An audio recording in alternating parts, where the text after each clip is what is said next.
Welcome back. Today's recap is a drama and biography movie from 2020 titled The Banker.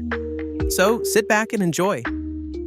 The movie opens with Bernard Garrett, a shoeshine boy in a small Texas town in 1939 during the peak of racial discrimination. He takes his time working near the local bank to eavesdrop on the conversations of employees and customers. Afterward, he writes down everything he's learned in a notebook. One day, Bernard overhears bankers discussing real estate valuations, but a client's chauffeur notices him. Accusing Bernard of spying on white people's business, the man chases him off, threatening to tell his father. That evening, Bernard's father recognizes his son's remarkable intelligence after examining his notebook, but doubts he'll succeed because of racial barriers. 15 years later, Bernard saves enough money and moves with his wife and son from conservative Texas to more progressive California. In Los Angeles, Bernard's family stays in a small room at his wife's uncle's place for a modest fee. The uncle suggests Bernard work in a factory, scoffing at his plans to pursue real estate. Later, when Bernard tucks in his son, the uncle tries to lecture his niece, but she firmly defends her husband. "My husband is a genius." Bernie then promises his wife he'll get her and their son out of the barn as soon as possible. The next day, Bernard drives his cousin to work and meets a sharp white guy named Matt.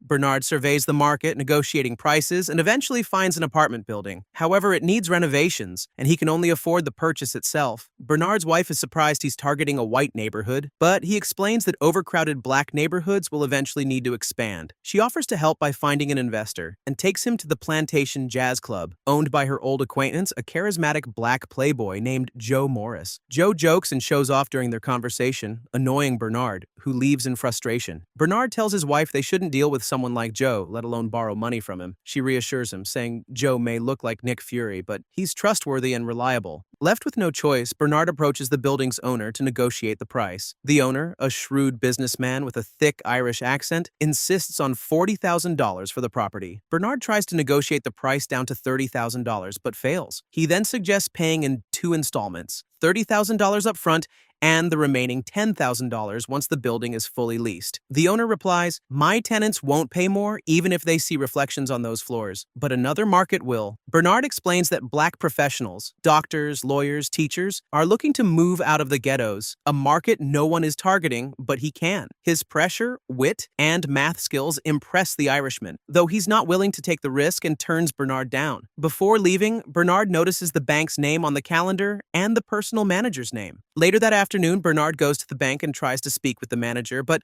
the secretary blatantly lies, politely brushing him off. Bernard ends up waiting for hours outside the bank. After work hours, he finally speaks with the manager and presents his deal, hoping to secure a loan. That evening, Bernard is about to give up when the Irishman calls, questioning him. "Did you use my name to try and get a loan from Mr. Reed at Mid-City Bank?" "Yes." "Do you think that's standard business practice?" "No." "At least we agree on that." Then, the Irishman shares some good news with Bernard. The manager agrees to give Bernard the loan, with the Irishman acting as his guarantor. Impressed by Bernard's drive, he believes this determined man can truly succeed in business, which moves him to tears. After the deal is done, Bernard's wife takes him to Joe Morris's jazz club to celebrate their small victory. At the club, Joe approaches Bernard and, in his usual style, tries to start a conversation with a side remark. "I'm not sleeping with your wife." Joe then admits he enjoys seeing black people succeed and recognizes the traits of a successful man in Bernard. While Bernard and his cousin are making repairs to the house, a tenant notices them. "What are you doing here?" she demands, then scolds Bernard. During the conversation, he reveals he bought the house. "Don't talk back, boy. This is a white building. You can't own this place." Matt, his cousin's friend, joins them. "Are you okay working for me?" Bernard asks. "Money's green. That's the only color I care about," Matt replies. They all get to work, but a few hours later, the police show up. Responding to a call from an old woman who claimed a black man is impersonating the building's owner, Bernard claims he's the owner, but the police laugh at him. He then shows them a copy of the deed, and they leave, warning him to be more respectful to his tenants. "Yes, officer. Sorry for the inconvenience." That evening, Bernard moves into one of the apartments, sparking furious resentment from the elderly woman. The elderly woman refuses to tolerate the situation, so she moves out the next day. However, the apartment quickly fills when a well-off black woman moves in. Bernard gives the Irishman the remaining money, and in return, the man offers a partnership. He suggests using his bank connections to buy more properties and splitting the profits 50-50. Being Irish, the man faces reluctance from Americans, so he suggests Bernard handle the negotiations over the phone. Bernard's strong speaking skills, bargaining talent, and knack for numbers make him the perfect choice. But when it comes time to sign, the Irishman will be the face of the deal. Over time, they acquire numerous properties, and the business starts thriving. Bernard buys a nice house for his wife, and all the properties are rented to stable tenants, making his business thrive. But, as often happens, success is followed by setbacks. The death of his partner signals the start of a downturn. After the Irishman's passing, his wife offers to buy Bernard out, saying she's not willing to run the business with a black man. She offers Bernard a price 4 times below the market value. Bernard reminds her he owns 50% of the houses, but since their agreement was only verbal, she might not have to pay him anything. Bernard faces 2 options: accept her offer or try suing, risking ending up with nothing. Desperate for a witness, he goes to the bank manager, but the manager refuses to help, as he's already working with the Irishman's wife. Realizing he has nothing to gain, Bernard heads for the door. On his way out, he notices a sign listing companies renting offices in the building, mostly banks. This sparks a bold, almost unrealistic idea: to buy the entire building so no one would dare ignore him. Fueled by wounded pride, Bernard sets aside his principles and turns to Joe Morris with a bold proposal. He suggests they buy the building together, as Joe owns several commercial properties in black neighborhoods and understands the market. However, the savvy businessman is hesitant, not wanting to venture into white territory. Joe remarks, "There isn't a single black-owned building in downtown Los Angeles, and there's a reason for that." He challenges Bernard to convince him. Bernard responds, explaining that the banks won't dare deny them a loan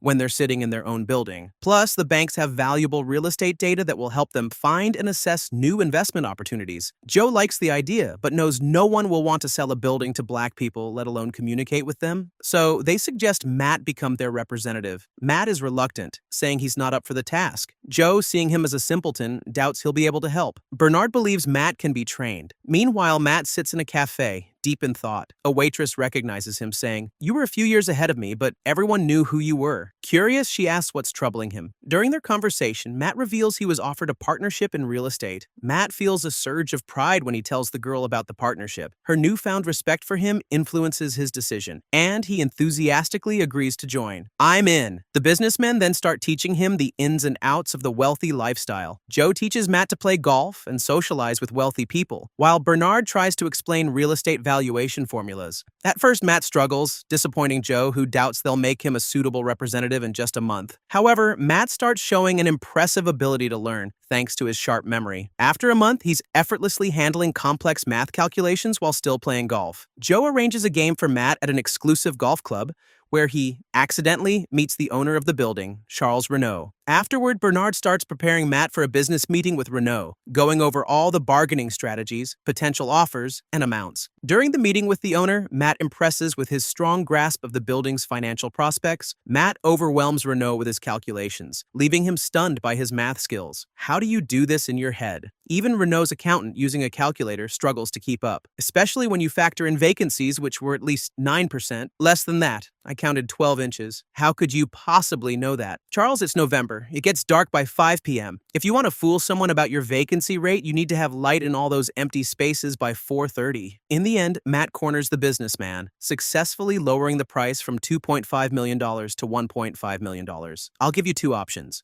We get an 11% return rate and you take your 25% profit markup. Or we go for a 10.5% return and you get 18% markup instead of 25%. You decide, but he can't help you. The partners celebrate their victory and immediately start buying houses in white neighborhoods, securing favorable loans. The manager, who had always ignored Bernard, is amazed at how things have turned out. They reach impressive heights in the real estate market, owning 177 buildings, some with over 100 apartments. Their large presence in white-only areas makes them key players in the fight against housing segregation in Los Angeles. They even personally welcomed the vice president to their building, and Matt marries the waitress. By 1963, Bernard is a successful businessman and returns to his small Texas hometown to visit his father. At that time, Texas was one of the most conservative states, and attitudes toward black people hadn't changed. The father admits he's proud of his son. Bernard mentions that life is easier for blacks in California, but his father replies, "I don't think it's California." His words inspire Bernard. The next day, Bernard walks through the town with his son, both dressed in expensive suits. The son is surprised by the way people stare at them. The father explains that this place is very different from California and apologizes for what his son had to see. They walk toward the mainland bank where Bernard once shined shoes and gained valuable knowledge. Bernard asks the local shoe shine boy how much for a shine, but the boy replies, "I only do white folks here, sir." This encounter fuels Bernard's drive. That evening, he tells his wife he wants to buy the bank so black people in Texas can have a fair shot at a decent life. In Los Angeles, Bernard tries to convince Joe to join the venture, but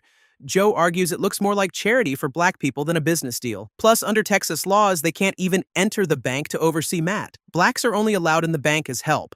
But seeing that Bernard will go through with his plan either way, Joe reluctantly agrees to the deal. They bring Matt to meet the bank owner, Robert Florance, with Joe posing as a chauffeur. The bank owner is willing to sell, but with one condition. The condition is that Robert Florance Jr. must stay on as a credit expert, and the owner will retain 20% of the shares. Everyone is ready to proceed, but the owner's son raises uncomfortable questions, like why Matt's partners aren't present at the deal. Who are Bernard Garrett and Joseph Morris? My financial partners are in Los Angeles. Why aren't they here? Honestly, they're too rich to bother. That's why they have me. Despite the tension, the deal goes through, and the trio successfully acquires the bank. Bernard then meets with black preachers, informing them that he and his partners bought the mainland bank to change its loan policies for black people. He asks for their help in identifying trustworthy potential borrowers within their congregations and stresses the importance of confidentiality. Bernard issues dozens of business and home loans to black people. Thanks to your loan, we bought 2 new pieces of equipment and doubled our revenue in 3 months. Florance Jr., who had hoped to take over as director, pressures Matt for more loans and questions the criteria for approving loans to these people. He begins spying on Matt and discovers that the new loans are going to black people. He also notices Matt secretly meeting with Bernard and reporting his progress. That evening, Matt's wife nags him about their move to this place. She's upset that he doesn't actually own the bank, as he initially promised, and is just a representative for black partners. I'm making $25,000 a year. We bought this house with 1 month's salary.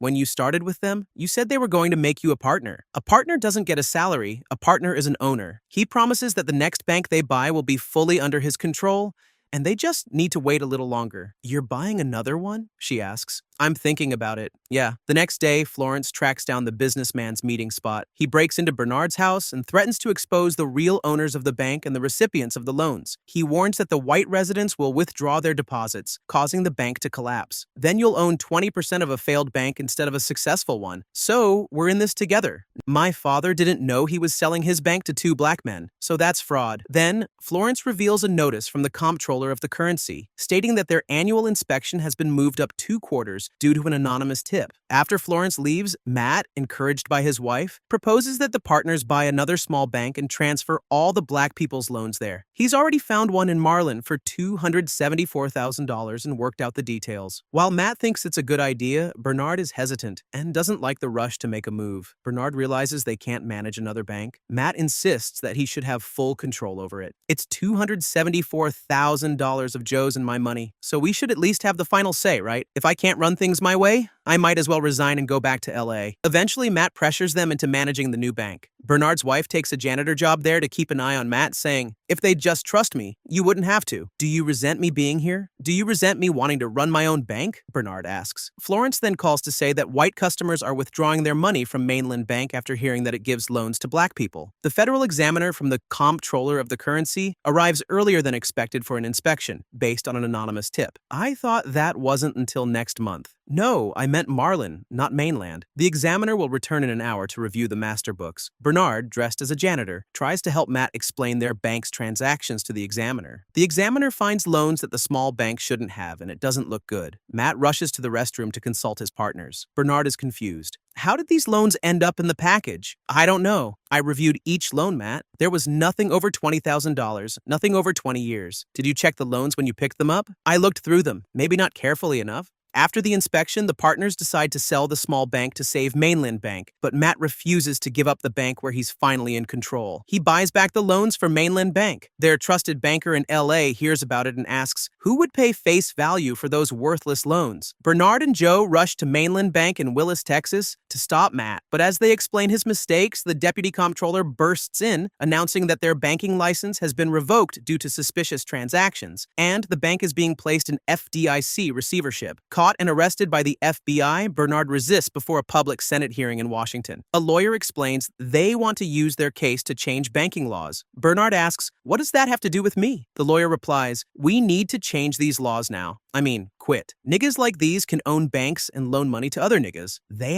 In other words, they want to use Bernard to tighten control on banking. The senator himself talks to Matt and tells him that he needs to cast the blame on his partners so that he doesn't end up in jail for 50 years. Matt does so, At the first hearing, Matt admits he was manipulated and that Bernard was behind the deals. The senator then speaks to Bernard, urging him to confess how he exploited a legal loophole for personal gain. The senator tells Bernard that if he accepts the deal, Congress will adjust the laws to favor whites, and Bernard will go free. But if he takes the case to court and speaks out about racial discrimination, he risks jail time. The second day of the hearing begins. Bernard puts on his janitor's uniform and declares that this is the only way black people can enter a bank in Texas, despite the Constitution's promise of equality. The senator tries to interrupt, but Bernard delivers a powerful speech about racial discrimination. Bernard questions why it's so important to exclude an entire race from the American dream. The Senate is unsatisfied with his speech, and after the hearing, the federal government seizes their assets. A mostly white jury in Texas convicts them of misappropriating bank funds, sentencing them to 3 years in federal prison. Matt stays free while Florance buys Mainland Bank. 3 years after their Senate testimony, Congress passes the Fair Housing Act, making it illegal to refuse property sales or rentals based on race, religion, or gender. 3 years later, Bernard is released from prison and greeted by Joe and his wife.